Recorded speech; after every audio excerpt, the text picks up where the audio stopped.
Zohran Mamdani, migranti 34 vjeçar që sfidoi miliarderët dhe u bë kryetar i New Yorkut, vetëm një vit më parë pak kush e njihte emrin e tij.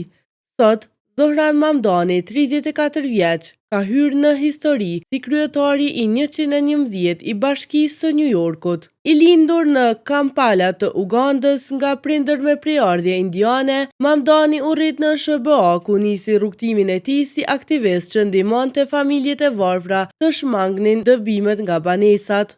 Në politik hyri më 2020, duke u zgjedhur në Asamblenë e Shtetit të New Yorkut. Vetëm 4 vite më vonë, ai sfidoi miliarderët dhe fitoi zgjedhjet përballë republikanit Curtis Sliwa dhe ish-guvernatorit Andrew Cuomo, i mbështetur nga Donald Trump dhe Elon Musk. Mamdani njihet për idetë e tij progresive, kërkon ngrirje të qirave në qytet, më shumë banesa të përballueshme, transport publik falas dhe pagë minimale $30 në orë. Ai propozon gjithashtu një taks prej 2% për të ardhurat mbi $1 milion me qëllim që pabarazit ekonomike të zvoglohen. Për shumë newyorkez, ai është simbol i shpresës dhe ndryshimit, një zë i brezit të ri që flet për probleme reale të qytetarëve, koston e jetesës, mungesën e banesave dhe presionin e klasës punëtore.